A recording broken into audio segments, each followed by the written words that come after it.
아까 기재부 A4 문서 가능하지 않은 내용이라고 하셨죠? 네, 일단 그렇게 말씀을 드렸습니다. 예. 그 기재부 A4 문서 언제 받은 거죠? 도착하자마자 받으신 건가요? 아닙니다. 그 자리를 떠나기 직전입니다. 예, 직전에 받으신 건가요? 그러면 사복을 입고 그때 왔을 정도로 비상소집에 헐레벌떡 오신 거 아닙니까? 그죠? 그러면 무엇 때문에 왔을까? 무엇 때문에 우리를 이 시간에 불렀을까? 매우 궁금하셨을 텐데 그때 문서를 줬어요. 지시사항에 담긴 문서를 줬는데 이것을 그 시기에 안 봤다. 그 문서의 내용이 엄청나게 많지도 않습니다. 딱 세 가지, 세 줄입니다. 이것을 안 봤다는 게 상식적으로 이해가 안 되는데 어떻습니까? 글쎄, 의원님은 상식적으로 말씀을 지금 와서는 그런 말씀하실 수 있지만 그 당시 상황에서는 저한테 우선순위가 떨어지는 일이었습니다. 예, 계엄이 초현실적일 정도로 계엄한다는 게 그렇게 말이 안 됐다는 거죠. 그 당시가 외환시장이 열려 있습니다. 그래서 네, 그렇습니다. 환율이 계속 올라오고 있는 상황. 그러면 이 A4 문서를 언제 다시 받았죠? 그게 제가 떠나기 직전에 받아서 엉겹결에 주머니에 넣고요. 네, 기재부. 그다음에 제가 알게 된 거는 1시 50분 경유. 네, 그랬죠. 그리고 그 내용을 한동안 인지를 못하고 있었습니다. 예, 그 내용을 들었습니까? 그 내용을 들었습니까? 봤습니까? 못 들었고요. 아까 펼쳐서 제 윗부분만 봤습니다. 아까 무시해라, 덮어놓자 이렇게 했는데 그건 언제 말했습니까? 그게 그 자리에서 앞부분에 펼쳐서 저한테 내용도 안 보고 제목만 보고 무시해라, 덮어놓자 합니까? 제 얘기 들어보십시오. 첫 문장을 보고 제가 덮으라고 그랬습니다. 대통령 지시사항이 담긴 문서에 대해서 덮어놓자, 무시하자라고 해도 됩니까? 이래도 됩니까? 어떤 문서를 얘기하시는 거예요? 대통령께서 평소에 이렇게 말이 안 되는 소리, 말이 안 되는 문서를 보냅니까? 그런 적 있습니까? 기재부 장관님? 글쎄, 지금 모든 걸 주관적인 판단을 말씀하시니까 제가 답변 드리기가 어렵습니다. 아니, 그게 아니라 바로 내용을 보고 무시하자, 덮어놓자 라고 했다고 해서 제가 묻는 겁니다. 제가 평소에서 그런 적 있습니까? 보고 그렇게 답변 드린 게 아닙니다. 평소에도 그런 적 있습니까? 무슨 말씀인지는 이해를 못해요. 답변에 대해서. 질문에 대해서 죄송합니다. A4 문서에 대해서 내용도 안 보고 무시해라 라고 1급 기재부 회의에서 말했다고 하니까 하는 말이고, 계엄의 반대를 그래서 계엄과 관련된 어떤 거짓말을 개헌석에 내어놓고 시작했다고 말씀을 드렸습니다. 통치 자금을 마련하라고 하고 비상입법기구를 하라는 것에 대해서 실행을 하면서 지금 거짓말했을 개헌석. 아까 경제가 민생이 가장 문제라고 하셨는데 지금 4분기부터 지금까지 GDP가 6조 3천억이 날아갔다는 걸 모르셔요.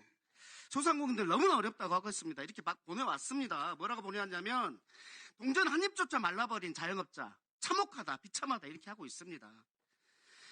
저는 이해합니다. 내가 사표라도 내겠다고 했을 때 이창용 총재가 그러면 안 된다라고 했을 때 그 이유가 뭐였죠? 네, 일단은 경제 때문이었죠? 그렇습니다.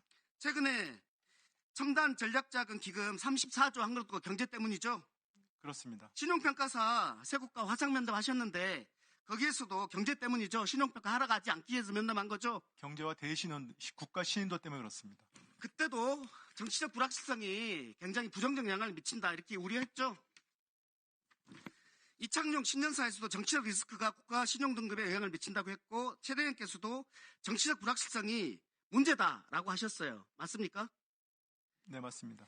그러면 정치적 불확실성이 우리 경제 회복에 문제가 되는 건 맞죠? 요인이라서 맞죠? 생각합니다. 정치적 불확실성의 원인이 뭡니까? 그걸 내란입니까? 계엄입니까? 아니면 대통령 탄핵입니까? 뭡니까? 대통령 탄핵 때문에 지금 정치적 불확실성이 생겼습니까? 내란 때문에 생긴 거 아닙니까? 그렇죠? 대답 못합니까? 이 정도도? 그러면 이 내란과 관련된 이 탄핵 심판을 헌재에서 빨리 결론을 내리는 게 정치적 불확실성을 조기에 해소하는 거 아닙니까? 의원님, 저도 계엄에 반대했다고 말씀을 드렸고요. 그게 그렇지만 여야 관계없이 저도 저를 포함해서 신속한 탄핵 재판이 극한 대립을 지향하고 헌재가 결론을 안정을 위해서 같이 힘을 모으는 것이 국민의 뜻이라고 저는 개인적으로 믿고 있습니다. 네, 그래서 헌재가 빨리 결론을 내는 것이 1분만 더 주십시오. 신속한 탄핵 재판이 탄핵 심판이라고 했습니다. 탄핵 가결이 말하는 게 아니에요. 거기서 결론을 빨리 내는 것이 정치적 불확실성을 해소하고 경제를 회복하는 거 아니겠습니까?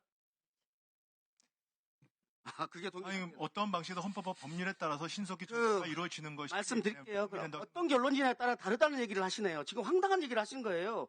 헌재가 결론을 내리는 거 어쨌든지 간에 가결이든 부결이든 그것이 정치적 불확실성을 없앤다는 헌법과 것이에요. 법률에 따라서 신속히 이루어진다고 법원이 생각합니다. 재판을 내렸습니다. 여기에 대해서 불복 절차가 있죠. 불복 절차를 하지 않고 재판에 대해서 계속 불복하면 어떻게 됩니까? 법치주의가 안 되죠. 그렇죠? 법원이 발부한 영장에 대해서 헌재가 결정하면 따르는 것이 법치주의 아닙니까?